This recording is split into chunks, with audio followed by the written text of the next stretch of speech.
हाँ तो स्टूडेंट, देखिए स्टूडेंट, पिछले लेक्चर में क्या बात कर ली थी अपनों ने, किस प्रकार से आपको क्या करना है दोस्त, किस प्रकार से आपको मैंने बता दिया था नैनसेट इक्वेशन है और आप उपयोग कैसे करेंगे स्टूडेंट। जो स्टूडेंट आप न्यूमेरिकल बता रहे हैं स्टूडेंट, न्यूमेरिकल है वो आपके करवा दिए जाएंगे, न्यूमेरिकल है वो आपके स्टूडेंट लास्ट लेक्चर में हो जाएंगे, जैसे अभी तक करवाते आए हैं ना अपन, उसी प्रकार से न्यूमेरिकल हो जाएंगे लास्ट लेक्चर में। अब स्टूडेंट इसके बाद में एक तो मैं आपको अंतर करवाने जा रहा हूँ, इसके बाद इलेक्ट्रोकेमिकल सीरीज करवाऊंगा स्टूडेंट, अंतर और इलेक्ट्रोकेमिकल सीरीज। फिर एक इलेक्ट्रोलाइटिक सेल भी है स्टूडेंट, इलेक्ट्रोलाइटिक सेल है जिसमें अपन अलग अलग प्रकार पढ़ेंगे इलेक्ट्रोलाइटिक सेल के, क्या होगा स्टूडेंट, किस प्रकार से क्या करना होगा उसको अपन पढ़ के चलेंगे। ठीक है, तो यहाँ पर सबसे पहले डिफरेंस देखिए स्टूडेंट, इंपॉर्टेंट डिफरेंस है, ये पूछ लिया जाता है। विभवांतर और विद्युत वाहक बल, पोटेंशियल डिफरेंस क्या है और पोटेंशियल और ईएमएफ में क्या अंतर है। इलेक्ट्रोमोटिव फोर्स, वह फोर्स जो क्या कर रहा है, जब करंट प्रवाहित नहीं हो रही है तब वह इलेक्ट्रॉन का फ्लो कर रहा है। ठीक है, इलेक्ट्रॉन का फ्लो कर रहा है, यानी यह दो इलेक्ट्रोड के विभव का अंतर है। विभव मतलब किस बिंदु से विभव हुआ है, पॉजिटिव और नेगेटिव चार्ज के कारण जनरेट होगा। इलेक्ट्रोड पर डबल लेयर होती है, मैंने बताया था, एक प्लस की लेयर एक माइनस की लेयर। यह दो इलेक्ट्रोड के विभव का अंतर है, किसी भी स्थिति में हो सकता है। विद्युत वाहक बल क्या कहता है, यह विभव का अंतर तब होता है जब दो इलेक्ट्रोड से परिपथ में धारा प्रवाहित नहीं होती। अगर धारा होगी प्रवाहित तब भी ये अंतर होगा, लेकिन यह जब होगा जब धारा प्रवाहित नहीं होती, यानी करंट का फ्लो नहीं होगा सर्किट में। अगर आप प्लस तथा नेगेटिव चार्ज लगाएंगे, करंट नहीं प्रवाहित करेंगे, तब भी उसमें क्या होगा, फ्लो होगा स्टूडेंट, उसमें कुछ न कुछ विभव होगा। यह तब कम होता है जब अधिकतम वोल्टेज सेल की होती है। यह कम कम कब होता है, अधिकतम वोल्टेज सेल की होती है, और इसमें यह अधिक होता है। अगर वोल्टेज अधिक होगी तब यह भी अधिक होगा, अगर वोल्टेज अधिक होगी तब ये कम होगा। कहने की बात ये है। इसे वोल्ट मीटर द्वारा मापा जाता है, सरल वोल्ट मीटर। इसे विभव मापी के द्वारा ही मापा जाता है। विभव मापी का आप वोल्टेज के लिए इस्तेमाल करते हैं, कितनी वोल्टेज दी है।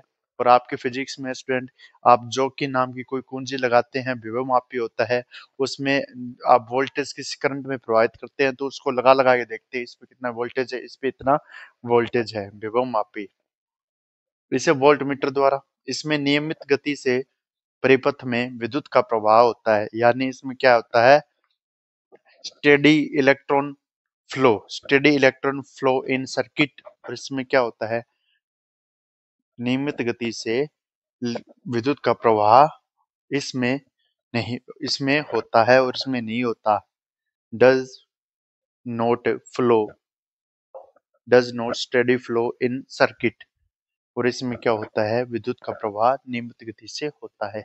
अब स्टूडेंट इसके बाद मैं आपको इलेक्ट्रोकेमिकल सीरीज लिखवाऊंगा स्टूडेंट, इस सीरीज को आप बहुत ही अच्छे तरीके से याद कर लेना स्टूडेंट। सारी याद करने की जरूरत नहीं है, लेकिन आपके सबसे ज्यादा काम आने वाली सीरीज है ये। सीरीज ये बता दे के देती है स्टूडेंट आपको किसका आपको ऑक्सीकरण करवाना है, किसका ऑक्सीडेशन करवाना है और किसका रिडक्शन करवाना है। पहले ही बता देता हूँ स्टूडेंट, जिसकी नेगेटिव वैल्यू जितनी ज्यादा होती है उसका हमेशा आपको ऑक्सीडेशन करवाना है, ऑक्सीकरण, और जिसकी पॉजिटिव वैल्यू ज्यादा होगी उसका अपचयन करवाएंगे। स्टूडेंट देखिए, बहुत से बच्चों को इसमें क्या रहता है स्टूडेंट, परेशानी रहती है। विद्युत रासायनिक श्रेणी, विद्युत रासायनिक श्रेणी, इसमें दिए हुए मिलेंगे आपको, कुछ वोल्टेज याद करने हैं। इस पे ट्रिक भी दिखा दूंगा मैं। लिथियम आता है लेक्चर, ट्रिक है ये, लेक्चर, लेक्चर के बहाने, लेक्चर के बहाने, लेक्चर के बहाने सोरिया, लेक्चर के बहाने सोरिया कहे, लेक्चर के बहाने सोरिया कहे, नहीं मुश्किल अब मेहनत, नहीं मुश्किल अब मेहनत, नहीं मुश्किल अब मेहनत। यहाँ तक क्या आएगा, कौन कौन से आइटम आएंगे, नहीं, नहीं से बन जाएगा आपके सोडियम, मुश्किल मैग्नीशियम, अब एल्यूमिनियम, मेहनत से मैग्नीज। जरा करो फिर से केमिस्ट्री। जरा करो फिर से, यहाँ तक है। जरा करो फिर से एफ ही आ जाएगा, फिर से एफ ही आ जाएगा। जरा जिंक आ जाएगा, क्रोमियम आ जाएगा। फिर से केमिस्ट्री, फिर से केमिस्ट्री। जरा करो फिर से केमिस्ट्री को, केमिस्ट्री सी डी को। जरा करो फिर से केमिस्ट्री को। NCERT board, NCERT, NCERT board. जरा फिर से करो केमिस्ट्री को, एनसीईआरटी बोर्ड। सक्सेस होगा, सक्सेस होगा। यहाँ पर होगा, यहाँ पर एसन, सक्सेस होगा से एसन याद रखोगे, टिन याद रखोगे, निकल याद रखोगे। NCERT board, NCERT board success होगा, ठीक है। इससे ये याद रखोगे। फिर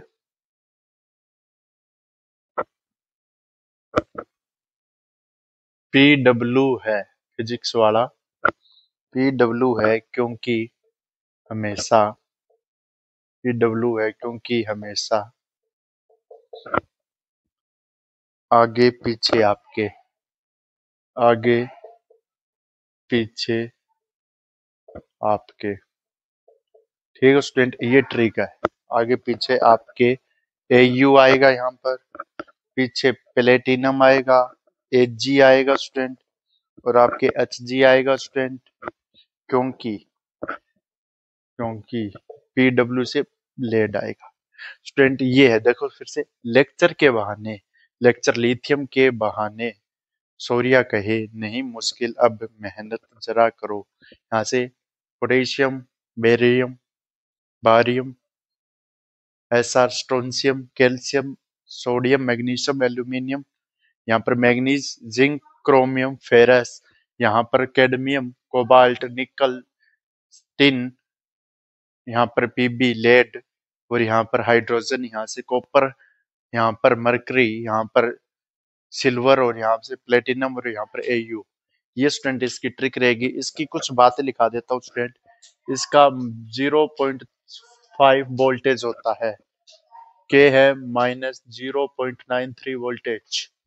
ये स्टूडेंट मैन लिखवा देता हूँ, जिसमें एक आपके जिंक -0.76 वोल्टेज, और आपके 7 point chromium 0.7.4 voltage, Fe 0.04 voltage, ठीक है।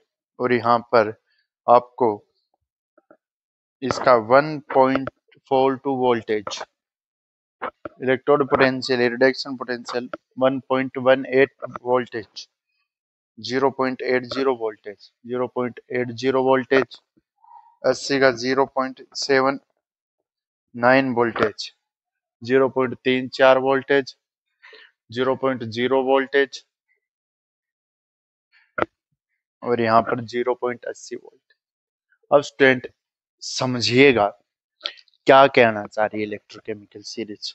अब मैं कुछ बातें ऐसी ध्यान में रखूंगा स्टूडेंट, अगर आप ऊपर से नीचे जाओगे, ये स्टूडेंट इसके बाद कंटिन्यू है। फिर से केमिस्ट्री को एनसीईआरटी बोर्ड सक्सेस होगा, पीडब्ल्यू है क्योंकि हमेशा आपके पीछे। ये इस प्रकार से, ये down the, up to, lower जा रहा हूं। अब यहाँ पर ध्यान दीजिएगा, वैल्यू माइनस है, माइनस में वैल्यू चल रही है, माइनस में। यहाँ से हाइड्रोजन तक माइनस में वैल्यू रहेगी इसकी, इसके नीचे प्लस की वैल्यू जाएगी। तो इसका मतलब स्टूडेंट ये है नेगेटिव वैल्यू है। यहाँ पर क्या हो रहा है स्टूडेंट, ऑक्सीकरण, ऑक्सीकरण। यहाँ पर क्या हो रहा है, ऑक्सीकरण। ऑक्सीकरण क्या हो रहा है, डिक्रीज हो रहा है, यानी ऑक्सीडेशन पोटेंशियल, ईओपी। ईओपी यहाँ पर क्या होगा, डिक्रीज होगा। मतलब डिक्रीज का मतलब घटता जा रहा है सबसे ज्यादा ऑक्सीडाइजिंग में। और यहाँ पर ये इसका इस प्रकार से हो गया, ठीक है।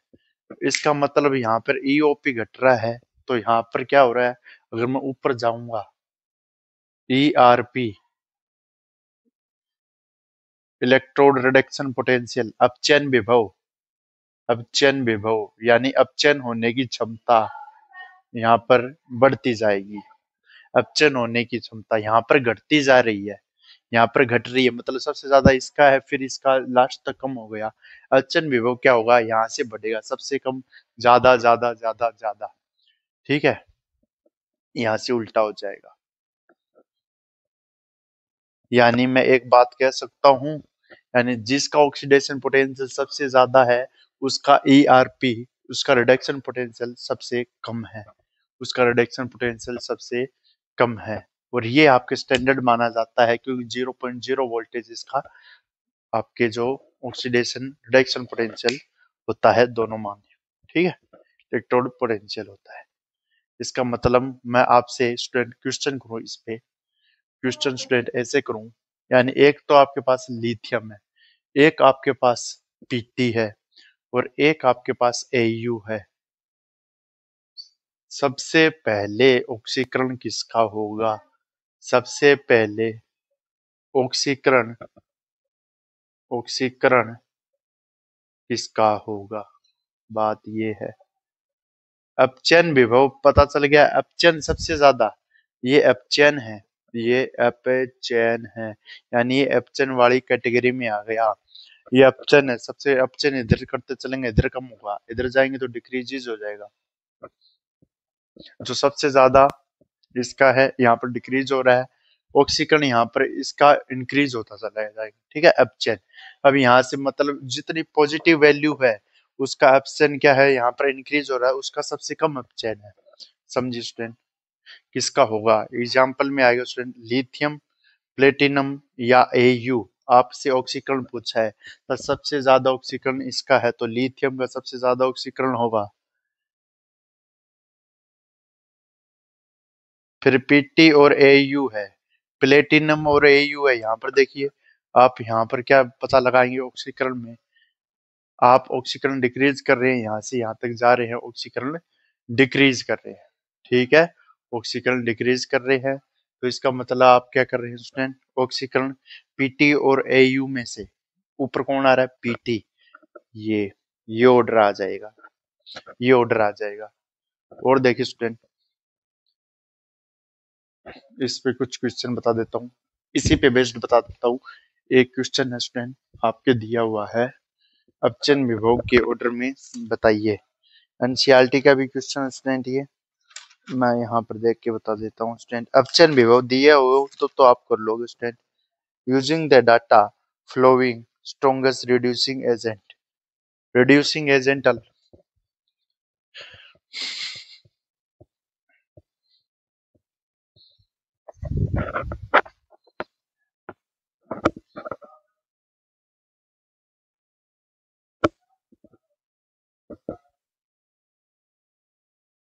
निम्न में से बताइए कौन अच्छा ऑक्सीकारक ऑक्सीकारक ब्रैकेट में अपचयन, मैं ये बात बताना चाहता हूँ स्टूडेंट, सबसे महत्वपूर्ण बात ये अपचयन है, कौन सा अच्छा अपचयन है, यानी ऑक्सीकारक है। ऑक्सीकारक उल्टा होता है स्टूडेंट, देखिए स्टूडेंट, एक क्रिया विधि के माध्यम से, एक रिएक्शन के माध्यम से जिंक है कॉपर सल्फेट के साथ क्रिया कर रहा है, ठीक है, सीधी सी बात बता रहा हूँ, कॉपर सल्फेट के साथ क्रिया कर रहा है, सल्फेट -2 में, जिंक +2 में, यहाँ पर सॉलिड में, यहाँ पर जिंक 0 में से, यहाँ पर ये क्रिया कर गया, तो यहाँ पर क्या हुआ स्टूडेंट, ऑक्सीडेशन, यहाँ पर जिंक है तो जिंक सल्फेट हो गया, जिंक सल्फेट हो गया, 0 से यहाँ पर ये क्रिया हो जाएगी, +2 में आ जाएगा, -2 में, और कॉपर आपके 0 में चला जाएगा, ठीक है, ये सॉलिड में 0 में। अब बात सुनिए स्टूडेंट, इस माध्यम से क्या करना चाह रहा हूँ, ध्यान से सुनिए स्टूडेंट, पर +2 में था और यहाँ पर ये किस में आ गया, 0 में आ गया। इस माध्यम से आपको पता चल जाएगा ये क्रिया क्यों पॉसिबल है। आप सल्फेट को प्रतिस्थापित कर सकते हैं, सब्स्टिट्यूट कर सकते हैं जिंक के साथ। क्यों? क्योंकि ये अच्छा ऑक्सीडाइजिंग एजेंट है, क्योंकि इसकी -0.76 वोल्टेज है इसके इलेक्ट्रोड रिडक्शन पोटेंशियल, और इसका +0.34 वोल्टेज है। और तो श्रेणी में इलेक्ट्रोकेमिकल सीरीज में ऊपर कौन आता है? ये आता है दोस्त, ये आता है। तो ये अच्छा ऑक्सीकारक होगा, ऑक्सीकरण करेगा, अच्छा अपचायक होगा। स्टूडेंट एक बात समझिए, जीरो से ये आपके गया है स्टूडेंट, ये दो में, जीरो से दो में गया है, इसका मतलब इसका ऑक्सीकरण हुआ है। और जिसका ऑक्सीकरण होता है वो अच्छा अपचायक होता है। बहुत सारे बच्चे कंफ्यूज हो जाते हैं, सर अपचायक और ऑक्सीकरण ये उल्टे होते हैं स्टूडेंट। इसे बोलते हैं रिड्यूसिंग एजेंट, रिड्यूसिंग एजेंट। और इसे बोलते हैं आप ऑक्सीडाइजिंग, ऑक्सीडेशन। ठीक है, ये इसके मामले में है। अब मैं यहाँ पर लाइन खींच रहा हूं, कॉपर है, कॉपर के मामले में आपसे बात कर रहा हूं यहां तक। यहाँ पर आइए आप, कॉपर +2 से 0 में गया है, इसका मतलब यहाँ पर अपचयन हुआ है। अपचयन हुआ है सर, ओबियसली बात है, लेकिन इसको क्या बोलेंगे? ऑक्सीकारक, ऑक्सीकारक, ऑक्सीकारक। ये स्टूडेंट 10th का है स्टूडेंट, अपचयन व 11th में भी चैप्टर स्टूडेंट, ये बहुत ज्यादा इंपॉर्टेंट है समझना। ये बात मैं कहना चाह रहा हूँ, जिसकी जितनी ज्यादा नेगेटिव वैल्यू होगी आपको अगला उलझाएगा। निम्न में से कौन सा अच्छा ऑक्सीकारक है, इसका मतलब वो अपचयन के बारे में पूछ रहा है। अगर ये बोले कि निम्न में से कौन सा अच्छा अपचायक है, इसका मतलब वह ऑक्सीकरण के बारे में पूछ रहा है। ये उतारिए स्टूडेंट, ये एग्जाम्पल आपको समझ आएगा तब आएगा। ठीक है, अब स्टूडेंट ये देखिए स्टूडेंट, जो आप दोनों कर दोगे इसके माध्यम से, देखिए आपके पास कुछ वैल्यू है ई नोट की, ई नोट की वैल्यू आपके जो है 1.33 वोल्टेज दे रखी है आपके Cr2O7, Cr2O72 माइनस क्रोमियम +3 में जा रहा। ठीक है, दूसरा आपके ई नोट Cl2 की वैल्यू दे रखी है इसने, ऐसे वैल्यू दी हुई मिलेगी आपको, 1.36 वोल्टेज की पूछ रहा है। तीसरा है ई नोट आपके MnO4 दे रखा है आयन में, जो Mn+2 में जा रहा है। ठीक है, माइनस से +2 में जा रहा है, जिसकी 1.56 वोल्टेज दे रखी है। 4 नंबर ई नोट की वैल्यू की क्रोमियम +3 है, जो क्रोमियम में आ रहा है, -0.76 वोल्टेज दे रखी है। इनमें से इनका ऑर्डर पूछा है उसने, ऑर्डर बताइए आप कौन सा अच्छा ऑक्सीकारक है। ऑर्डर बताना है कौन सा अच्छा ऑक्सीकारक है, या बढ़ते क्रम में ऑक्सीकारक है, बढ़ते क्रम में व्यवस्थित करें। इसलिए इसके बातें होनी जरूरी है स्टूडेंट। ये थोड़ा टिपिकल इसलिए लगता है, अब नहीं लगेगा, क्योंकि यहाँ पर बच्चे ऑक्सीकारक में कंफ्यूज हो जाते हैं अपचयन में। अब यहाँ पर मैंने एक बात बताया, जितना ज्यादा कोई नेगेटिव वैल्यू होगा उसका ऑक्सीकरण उतना ज्यादा होगा और उसका अपचयन उतना कम होगा। तो यहाँ पर ये ऑक्सीकारक बोल रहा है, मतलब इसका अपचयन की बात कर रहा है, यानी पॉजिटिव वैल्यू होनी चाहिए। क्या होनी चाहिए? Positive value. तो सबसे ज्यादा पॉजिटिव वैल्यू किसकी है? 1.56 ये है। तो ऑर्डर आ जाएगा यहाँ पर ए नोट Mn+2, ये होगा सबसे ज्यादा। ये किसकी ऑक्सीकारक की बात कर रहा है? ऑक्सीकारक, ऑक्सीकारक यानी जिसका अपचयन हो। अपचयन सबसे ज्यादा किसका हो स्टूडेंट? फिर से सोचिए, अपचयन सर सबसे ज्यादा उसका होगा जो नेगेटिव वैल्यू होगा, क्योंकि नेगेटिव वैल्यू थी वो अपचयन में थी, और इधर से इधर जाने पर क्या हो रहा था स्टूडेंट? मैंने बताया था इस प्रकार से। ये ऑक्सीकारक अपचयन पूछ रहा है। ठीक है, और आपके ऑक्सीडेशन घटता है स्टूडेंट, वहां पर क्या है? बढ़ता जाता है। जिसकी नेगेटिव वैल्यू होगी, जिसकी नेगेटिव वैल्यू होगी, जिसकी नेगेटिव वैल्यू होगी, उसका अपचयन क्या होता है स्टूडेंट? कम होता है। जिसकी नेगेटिव वैल्यू होगी उसका अपचयन कम होता है। नेगेटिव वैल्यू यह है, ये आपके ऑक्सीकार बात करें क्रोमियम +3, इसका सबसे कम होगा। अब देखो स्टूडेंट, कम कौन सा है यहाँ? इनमें से सबसे कम कौन सा है? 1.33 है। यहाँ पर आपके कौन सा है? क्रोमियम 3 है और यहाँ पर क्रोमियम 3 पॉजिटिव है, यहाँ पर Cr2O7 है। ठीक है, ये क्या है, नेगेटिव वैल्यू है। अब इसके बाद में कौन सा है, 1.36 है, Cl2 है। इसके बाद में Cl2 है, ये आयन है। इसके बाद में कौन सा है सर, इसके बाद में आप Cl2 है, Mn4 है, क्रोमियम है। अब सबसे ज्यादा कौन सा है, Mn+2 है, Mn है, ये है उसमें। इस प्रकार से है। अब मीर्स ने पूछा क्या है, ऑक्सीकारक, यानी जिसका अपचयन सबसे ज्यादा हो, अपचयन सबसे ज्यादा हो। यहाँ पर अपन चले थे, यहाँ तक करते करते आए थे, मैंने बताया ऊपर से नीचे जाने पर ऑक्सीकरण डिक्रीज होगा, यानी जो जितनी ज्यादा जिसकी वैल्यू क्या थी स्टूडेंट, नेगेटिव थी, वो क्या हो रहा था, ऑक्सीकरण था उसका हाई था। और यहाँ से आते आते वो क्या बदल गया, उसका कम हो गया, तो ऑक्सीकरण हाई था।